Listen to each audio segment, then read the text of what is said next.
Hi നമസ്കാരം, ഞാൻ അനീഷ്. നമ്മളിന്നത്തെ കുഞ്ഞു വീഡിയോ, ചെറിയ വീഡിയോ കേട്ടോ. ഇത് നമ്മുടെ മഹാഭാരതത്തിലെ യുദ്ധഭൂമിയായ കുരുക്ഷേത്രയില്ലേ, അവിടേക്കുള്ള യാത്രയാണ്. ശരിക്കും ഈ സ്ഥലം സ്ഥിതി ചെയ്യുന്നതെന്ന് പറയുന്നത് നമ്മുടെ നോർത്ത് ഇന്ത്യൻ സ്റ്റേറ്റായ ഹരിയാനയിലാണ്. ചരിത്രപരമായി ഇവിടം ധർമ്മക്ഷേത്ര എന്നും അതുപോലെ ലാൻഡ് ഓഫ് ഭഗവത്ഗീത എന്നൊക്കെ അറിയപ്പെടുന്നുണ്ട്. കൗരവരും പാണ്ഡവരും തമ്മിൽ യുദ്ധം ചെയ്ത ഭൂമി, അതുപോലെ തന്നെ കൃഷ്ണ ഭഗവാൻ അർജുനന് ഗീതോപദേശം പകർന്നു നൽകിയ ഭൂമിയായും കണക്കാക്കപ്പെടുന്നു. കുഞ്ഞുനാളിൽ നമ്മൾ ടെലിവിഷൻ ചാനലുകളിലൊക്കെ കണ്ട മഹാഭാരത യുദ്ധങ്ങളും രാമായണ കഥകളും ഒക്കെ നടന്നൊരു സ്ഥലത്ത് നമുക്ക് എത്തപ്പെടുക എന്ന് പറഞ്ഞു കഴിഞ്ഞാൽ അതൊരു വലിയൊരു കാര്യം തന്നെയല്ലേ. അപ്പം അതിൻ്റേതായ ഒരുപാടൊന്നുമില്ല, കുഞ്ഞു കുഞ്ഞു കുറച്ച് ചെറിയ വീഡിയോസുകളൊക്കെ ഒന്ന് ഷെയർ ചെയ്യാം കേട്ടോ. അപ്പം ലൈക്ക് ചെയ്യുക, സപ്പോർട്ട് ചെയ്യുക, ഷെയർ ചെയ്യുക. ഓക്കെ, അങ്ങനെ നമ്മൾ നമ്മുടെ കുരുക്ഷേത്രയുടെ പ്രവേശന കവാടത്തിലേക്ക് എത്തിയിരിക്കുകയാണ്. നമുക്ക് ആദ്യം തന്നെ ആ കവാടത്തിന് മുകളിലായിട്ട് ഇങ്ങനെ പഴയ കാലത്തെ കൊത്തുപണികൾ ചെയ്ത കുറച്ച് രൂപങ്ങളൊക്കെ കാണാൻ സാധിക്കും. ഈ ഒരു ക്ഷേത്രത്തിന് ചുറ്റുമായിട്ട് നമ്മൾ നടന്നു കഴിഞ്ഞാൽ എല്ലാ ഭാഗങ്ങളും ഇങ്ങനെ ഓരോരോ പഴയ കാലത്തെ രാമായണത്തെയും മഹാഭാരതത്തെയൊക്കെ അനുസ്മരിപ്പിക്കുന്ന ഒരുപാട് ചിത്രരൂപങ്ങളും ശില്പങ്ങളും ഒക്കെ ഉണ്ട്. പിന്നെ അതിരമോളാണ് വരദകാലം വെച്ച് എന്തായാലും യുദ്ധഭൂമിയിലേക്ക് പ്രവേശിച്ചിരിക്കുന്നത്.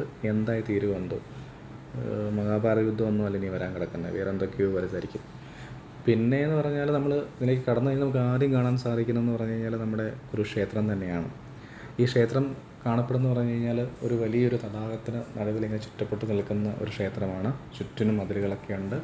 ബോർഡർ ഓഫ് ഈ കുരുക്ഷേത്ര ഭൂമിയുടെ ഒരു ബോർഡർ, യുദ്ധ കളത്തിൻ്റെ ഒരു ബോർഡർ എന്ന് പറയുന്നത് അതാണ്. ഏകദേശം 3600 അടിയോളം നീളവും അതുപോലെ തന്നെ 1500 അടിയോളം വീതിയും ഒരു 45 അടിയോളം താഴ്ചയും ഒരു തടാകമാണിത്. ഇതൊരു പുണ്യ നദിയായിട്ട് കാണപ്പെടുന്നു, പുണ്യ തടാകമായിട്ട് കാണപ്പെടുന്നു. നമ്മൾ ഇവിടെ വരുന്ന എല്ലാ ആളുകളും ഇതിനകത്തൊന്ന് കുളിച്ച് നിവർന്ന് ഒന്ന് മുങ്ങി നിവർന്നണിച്ച് പോകാറുള്ളൂ. അവർ ശാരീരികപരമായ വിശുദ്ധി ഉണ്ടാവുകയും പുതിയൊരു ജന്മത്തിലേക്ക് കടന്നു എന്നുള്ള വിശ്വാസങ്ങളൊക്കെ ഇതിൻ്റെ ഭാഗമായിട്ടുണ്ട്. പിന്നെ ഇവിടെ എപ്പോഴും ഭക്തിസാന്ദ്രമാണ്, പ്രാർത്ഥനകളാൽ ഭക്തിസാന്ദ്രമാണ് ഇവിടം. നമുക്കത് കാണാം.